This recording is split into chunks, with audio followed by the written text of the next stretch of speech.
This is the newest video. At least it was when I recorded it. But what's the earliest?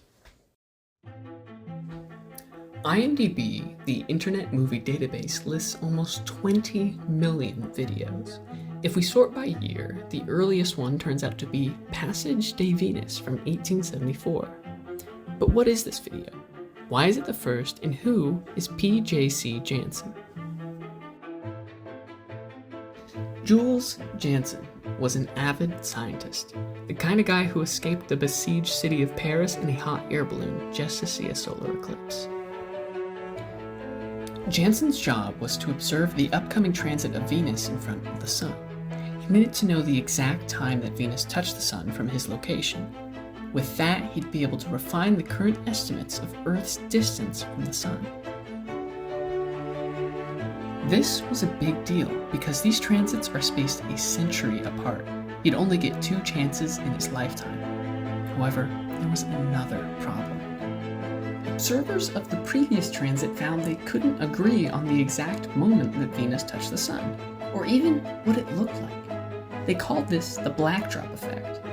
This is the teardrop-shaped shadow that appears on Venus's edge when viewing the transit. This is similar to the effect you get when you squint your eyes and almost touch your fingers together, that little black shadow right there. This effect would throw off the measurements. Jules needed something objective that wasn't tainted with, as he put it, nervous agitations, anxieties, worries, or impatience of the observer. He needed something new. For that, he commissioned Antoni Reader, who happened to also invent the mechanical alarm clock, to create an instrument to record the transit precisely. He'd create the photographic revolver. The revolver captured images on a circular disc, with interlocking gears allowing photographs to be taken at precise intervals. Janssen loaded up his equipment, assembled his crew, and sailed off to Japan, where the conditions would be near perfect for observing the transit. After getting lost in 2 separate typhoons in the South China Sea, they made it to their location. After enlisting a few hundred locals to haul their equipment up the mountain, they made camp and awaited the main event. In the end, Janssen had mixed results. While he managed to record the transit onto his revolver, the photos were not uniform enough to use in the calculations.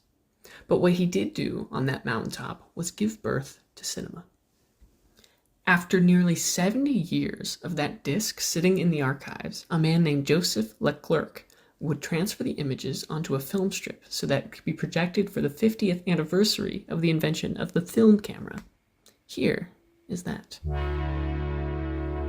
It looks like an old video, but you can make out what's happening. That's definitely Venus transiting in front of our Sun. Or, more accurately, it isn't at all. Okay, so there's something I haven't mentioned.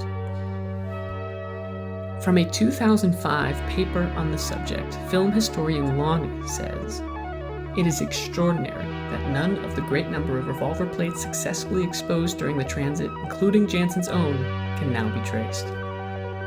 Okay, so if his plates were lost to time, what did we just watch? It turns out Janssen had used a model to test his camera, an artificial passage. It probably looks something like this.